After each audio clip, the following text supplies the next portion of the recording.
I've titled this video, Peer Pressure to Keep Working. I got an email from Robert, real person. I'm going to read his question and comment. Two of my good friends in different ways are trying to pressure me to go back to work. I recently retired. One says I have a moral obligation to society as an able-bodied individual, and that I need it because I owe a debt. Maybe it's because of the gifts you were given. The other says I'm wasting my potential by not working.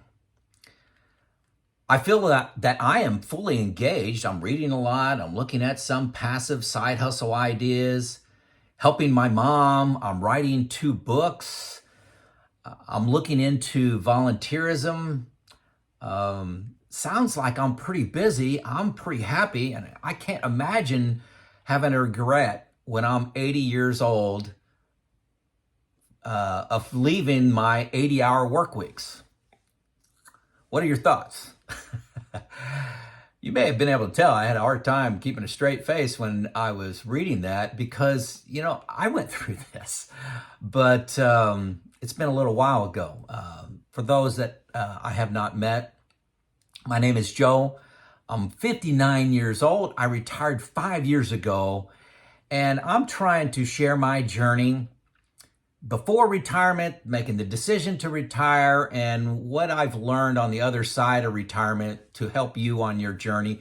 Maybe help you make that decision, retire a year earlier than you previously thought. So, great question, very common. Everybody's going to go through this, I think, especially if you retire early. My thoughts, it's your life. Others will try to impose their values and agendas on you. And guilt is not a good reason to keep working out of guilt. For many, work is their identity. And you're messing up their identity. Your action of retiring is kind of like a change that they're uncomfortable with and makes them look internal and not like it. Everybody is going to learn eventually that work is not their identity. I had this problem. I worked in manufacturing for 32 years. I had great jobs. I was department manager, a lot of leadership jobs, 3 times as a location manager. And when you retire, you learn, well, eventually you're going to learn that your position is not your identity. And I love that I'm just Joe. I like being Grandpa Joe right now. I used to be identified as the plant manager, the department manager, and you got a lot of respect from that. But eventually everybody's going to eat some humble pie and go back to just Joe. Robert's just doing it a little bit earlier than most, and that his friends are comfortable with. Good chance, and this is what I found, that individuals that are challenging your early retirement, they're not prepared financially. They're scared. They're not emotionally ready for the change in their ego. And they may have, I know this is a big deal for several people, they don't have any outside interest. Having work as a hobby has helped them greatly accumulate wealth and positional power and authority, but they don't have anything they're retiring to. And that's so critical, to have something that you're retiring to. Maybe it is spending time with your family, spending time on your friends and your relationships, exploring a hobby, doing a part-time consulting. Maybe it's teaching at a university, bringing practical work experience to people. Maybe it's working for Habitat like I do. Another one, and this kind of surprised me that I've heard this a lot, they don't get along with their spouse and can't imagine spending 10 more hours a day with their spouse. Serious issue.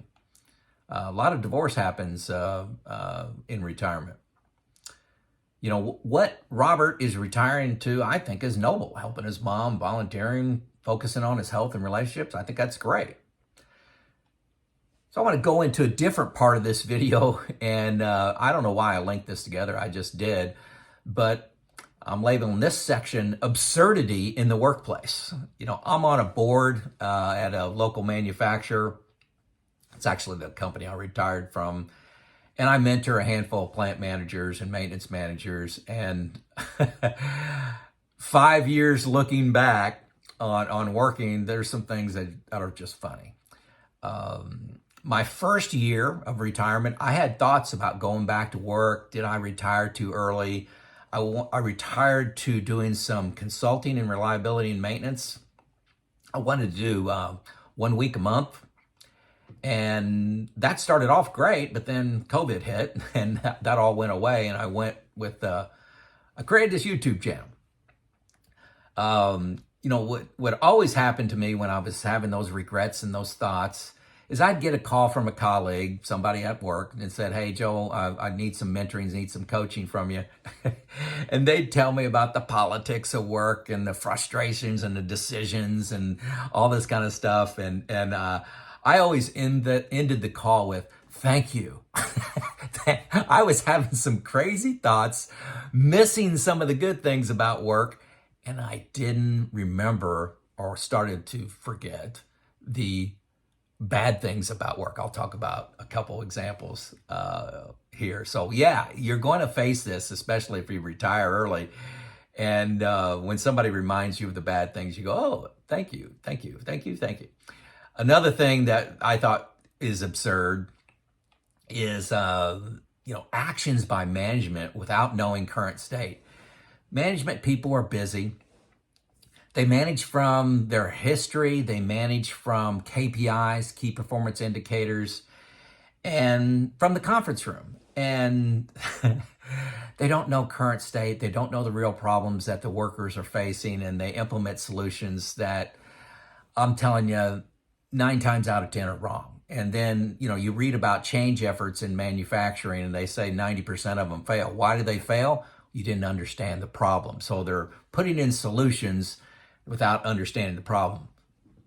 The government does this all the time. They fix an issue and actually make it worse through unintended consequences. One of the things that I think makes this even worse is management by distance. A lot of the work from home issues, work from home people. Yeah, they're executing their work very well, but they don't have the interactions. They don't see current state. They don't have to wallow in current state, and they make some errors. Waste is everywhere in plants, but people are too close to see it. So when I go back on the board or I mentor these people, I ask them questions, and I could tell they're just too close to the problem.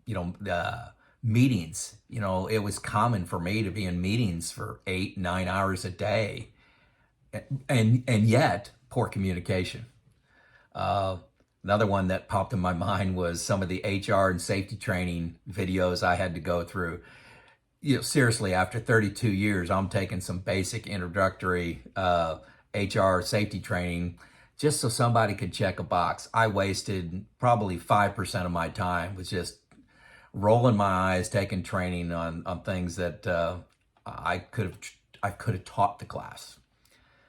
Also, one of the things I noticed is just the enormous lack of or change in training that's going on at plants, manufacturing, in business now. Limited mentoring. People aren't learning from the past. They aren't learning from others. Here's a couple big punchlines for you. Everybody thinks they're critical in their business, in their manufacturing plant. When I say manufacturing, that's all my experience. But you can apply it to other things. Everybody thinks they're critical. Watch how fast you're replaced. For some reason, I came up with this analogy. I've heard this before. Many of you had. If you have a bucket of water, say a 5-gallon bucket of water, and you put your hand in it, you think your hand, you're part of the bucket, you're part of the water, you're engaged in it.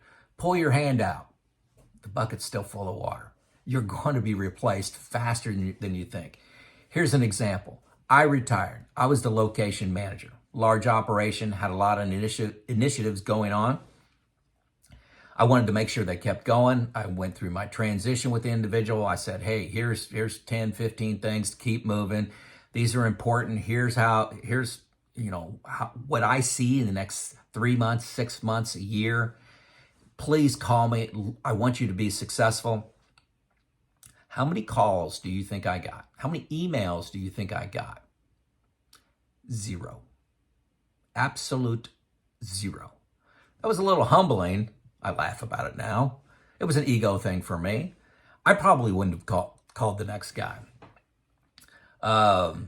Biggest thing about work and absurdity of work, of the workplace, is you don't control your time at all. And that's the key in retirement, is controlling what you do.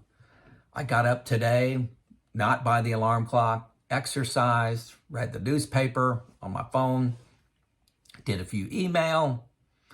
What else? I ate.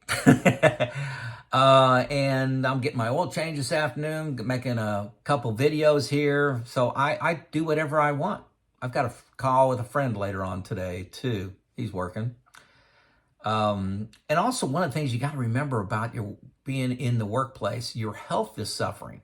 Stress is one of the #1 issues affecting your longevity and your quality and your health span, not just your lifespan, your health span. Stress.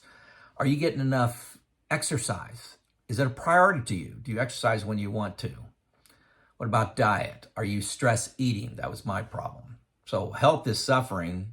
Every year you work, you're taking a year off your life. Yeah, I'm not a doctor. But it's study that if you don't believe me.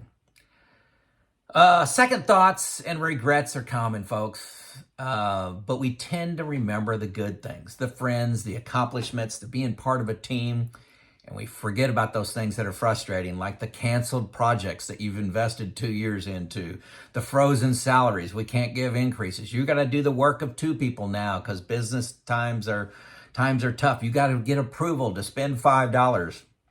The politics, the deadlines, the time in meeting, the drama of workplace. I don't miss it at all. And it was wasting a lot of my time. And that was one of the big pushes for me to leave, in addition to what I was retiring to, is go back and listen to my earlier videos. I say this, I was spending 50% of my time on things I love doing. And 50% of the time I was doing wasteful things, inefficient things that I thought were pointless. And I did not want to waste any more of my life in the workplace with somebody else driving my time, controlling my time. That's where I got to. By the way, when somebody asks me about, and I get asked probably once a month to take a job, I laugh. I laugh at them. I love my freedom. It's also about having enough, making that decision when you have enough. And that could be mainly around, I guess, financially. When do you have enough? I've been retired for 5 years. My assets are higher now than when I retired 5 years ago. And we've had some drama in the stock market. So anyway, that's my response back to Robert around getting peer pressure to continue to work. Please add some comments below, get the dialogue going. If you're not reading the comments in my videos, you're missing out on some tremendous insight from you, the viewer. It's Joe out.